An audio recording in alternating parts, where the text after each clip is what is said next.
Assalamualaikum warahmatullahi wabarakatuh. Saya Husen. Saya minta maaf kalau memang jadi perhatian banyak orang. Saya cuma mau ngejelasin detailnya ya, kenapa saya bisa berani speak up, kenapa saya bisa berani untuk mengundurkan diri gitu. Awalnya tuh waktu Latsar 2020, setelah kita menerima surat tugas dengan detail anggaran yang sudah dibiayakan oleh negara, tiba-tiba hamin seminggu kita disuruh bayar uang transport. Yang bikin jengkelnya tuh nggak ikut sama rombongan. Kalau saya kan naik motor dari Pangandaran ke Bandung. Ada juga kan orang yang nggak bisa ikut karena lagi hamil atau lagi sakit, itu juga disuruh bayar. Makanya bagi saya jengkel aja gitu. Tapi ya udahlah, saya bayar pada waktu itu. Terus di waktu lagi Latsar tiba-tiba ditagih lagi uang sebesar 350.000. Ya walaupun under sejuta lah, bagi beberapa orang mungkin bukan seberapa, tapi bagi kita nih agak berpengaruh gitu. Apalagi waktu itu tuh kita gaji selama 3 bulan belum dibayar. Benar-benar belum dibayar, lagi dirapel katanya. Oh ya udah gitu, cuma kan jadi berat banget gitu. Sampai yang nagih tuh saya bilang, saya nggak ada uang banget. Saya kasih screenshot isi rekening saya, nggak ada.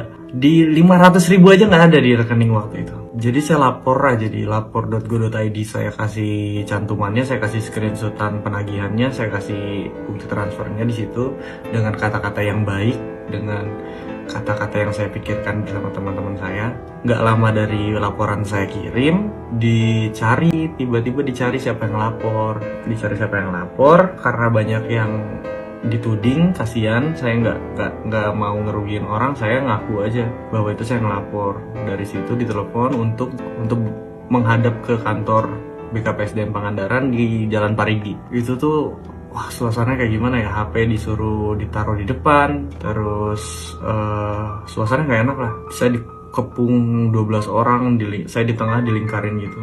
Terus ditanya-tanya kan, kenapa ngelapor? Saya bilang, ya karena saya keberatan, saya nggak bisa bayar uang yang saya nggak tahu ini uang untuk apa, urgensinya apa gitu. Terus mereka beralibi bahwa sebenarnya uangnya ada, cuman direfocusing untuk COVID. Tapi ini maaf ya, kan saya walaupun masih muda nih, saya kan nggak goblok gitu. Saya gini-gini juga sarjana 1 saya teh, nggak bisa.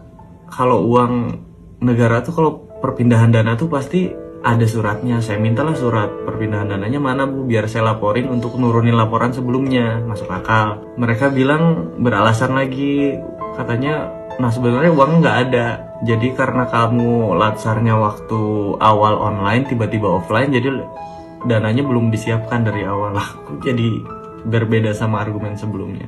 Saya nggak akan nyebut nama orangnya ya, karena sampai sekarang saya belum ada dikontak sama pihak Pangandaran. Setelah itu di sidang lah, ada 6 jam kali saya di kantor, di sidang, disuruh nurunin, diancam dipecat. Nah ini diancam dipecat juga lucu sih. Kamu katanya kalau laporan ini nggak diturunkan bisa dipecat karena bisa dianggap merusak nama baik instansi. Saya bilang dengan polosnya, karena saya waktu itu masih umur 24 atau 25 gitu. Saya bilang, ya udah Pak, saya minta surat pemecatannya hari ini juga, kata saya. Dari situ bingung aja, mereka jadi ngancem ya, ngomong ke teman CPNS saya di satu sekolah, harusnya diawasin Husennya gini. Jadi ngerugiin banyak orang, saya jadi nggak nyaman. Sekolah saya didatengin, dicari masalahnya ada apa, padahal baik-baik aja sekolah saya. Jadi saya merasa dirugiin gitu, maksudnya dirugiin, diancamnya ke orang lain.